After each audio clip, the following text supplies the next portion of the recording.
ఆయన రాజకీయం విభిన్నం. ఆయన ప్రవర్తన విలక్షణం. ఓట్ల కోసం ఆరాటం లేదు, గెలుపు కోసం పోరాటం లేదు. తనకంటూ ఒక ముద్ర ఉంది, దాన్నెవ్వరూ చెరిపేయలేరట.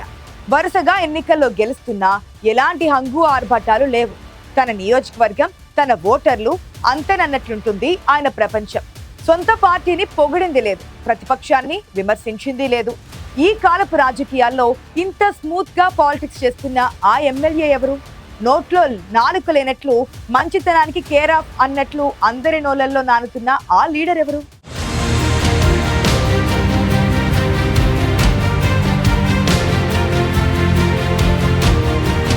ఒకసారి ఎన్నికల్లో గెలిస్తే మంత్రి పదవి కోసం ఆరాట పడుతున్న నేటి రాజకీయాల్లో వరుసగా 4 సార్లు గెలిచిన ఆ ఎమ్మెల్యే మాత్రం ఇంతవరకు మంత్రి కాలేదు. ఎమ్మెల్యే పదవే ముద్దు, మంత్రి పదవి దాకా వద్దు అనుకున్నారేమో అంటారు ఆయన గురించి తెలిసిన వారు. ఆయన విశాఖ తూర్పు నియోజకవర్గం ఎమ్మెల్యే, టీడీపీ సీనియర్ నాయకుడు వెలగపూడి రామకృష్ణబాబు. వెలగపూడి రామకృష్ణబాబు నియోజకవర్గం ఏర్పాటైనప్పటి నుంచి, అంటే 2009 నుంచి విశాఖ తూర్పు నియోజకవర్గాన్ని తన కంచుకోటగా మార్చుకున్నారు. పక్కా మాస్, అక్కడక్కడ క్లాస్. కొంత భాగం సామాన్య ప్రజానికం కలగలిపి ఉన్న ఆ నియోజకవర్గంలో పక్కా లోకల్ అయిపోయారు వెలగపూడి.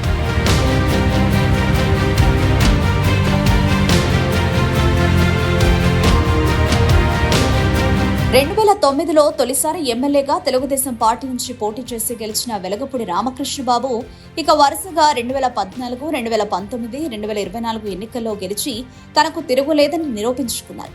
ఇన్నిసార్లు గెలిచిన ఎమ్మెల్యే ఎప్పుడో వార్తల్లో ఉండాలనుకుంటారు, రాజకీయంగా ఇంకా ఎదగాలనుకుంటారు. కానీ వెలగపూడిలో ఆ ఆరాటం ఎప్పుడూ కనిపించదు. ఇంతవరకు ఆయన తనంతట తానుగా ఎక్కడా మీడియాలో మాట్లాడిన దాఖలాలు లేవు సరికదా, పార్టీ కార్యక్రమాల్లో కూడా మెరుపుతీగల ఇలా వచ్చి అలా వెళ్లిపోతారట. మాట్లాడాలంటే మొహమాటమో, ఎదుటి వారిని పొగడాలన్నా, ప్రతిపక్షాన్ని విమర్శించాలన్నా మనసు రాదో తెలియదు గాని ఆయన రాజకీయం మాత్రం మొదటి నుంచి అంతే మరి.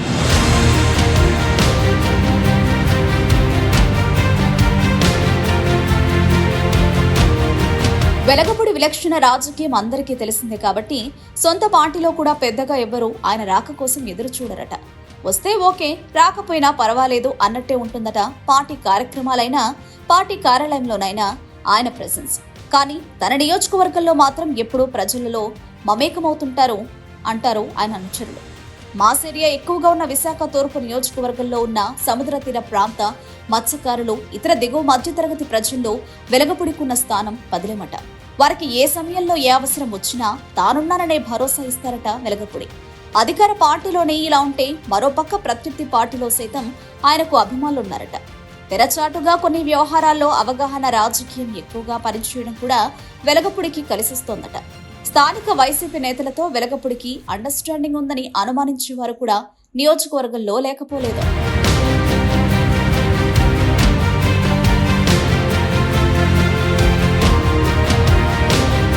గతంలో కొన్ని కేసుల్లో ఇరుక్కున్న వెలగపూడి రామకృష్ణబాబుపై ఎవరు ఎన్ని ఆరోపణలు చేసినా ఆయన మాత్రం నోరెత్తరట.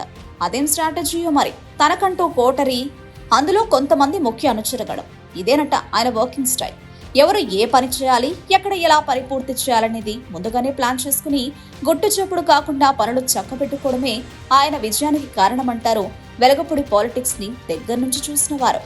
ఎమ్మెల్యేగా సక్సెస్ అయిన వెలగపూడి అనవసరంగా మాట్లాడి ఇరుక్కోవడం ఎందుకు అనుకుంటారో, లేదా అది కావాలి ఇది కావాలి అడిగి అందరి దృష్టిలో పడడం ఎందుకు అనుకుంటున్నారో అర్థం కావడం లేదంటారు ఆయన ప్రత్యర్థులు.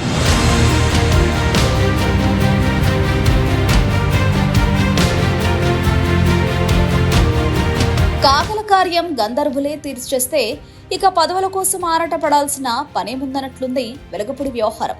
తూర్పు నియోజకవర్గంలో ఆస్థాన ఎమ్మెల్యేగా నిలదొక్కున్న వెలగపూడి మంత్రి పదవులు, నామినేటెడ్ పదవులు కోరకపోయినా నియోజకవర్గంలో తన వ్యాపారాలు ఎలాంటి ఆటంకం లేకుండా సజావుగా సాగిపోవడానికి అధిష్టానం పూర్తి మద్దతిస్తే అదే 10,000 అనుకుంటున్నారని రాజకీయ విశ్లేషకులు భావిస్తున్నారు. పదవులు కోరకపోయినా అన్ని రకాలుగా అండగా ఉన్న పార్టీపై విమర్శలను తిప్పికొట్టడానికైనా డోరు విప్పని వెలగపూడి అంతరంగం ఎవరికీ అంతు చిక్కడం లేదట. మౌనమే నీ భాష అన్నట్లున్న ఆ ఎమ్మెల్యే వ్యవహారం వెనుక దాగున్న అసలైన లోగుట్టు ఏంటో మరి.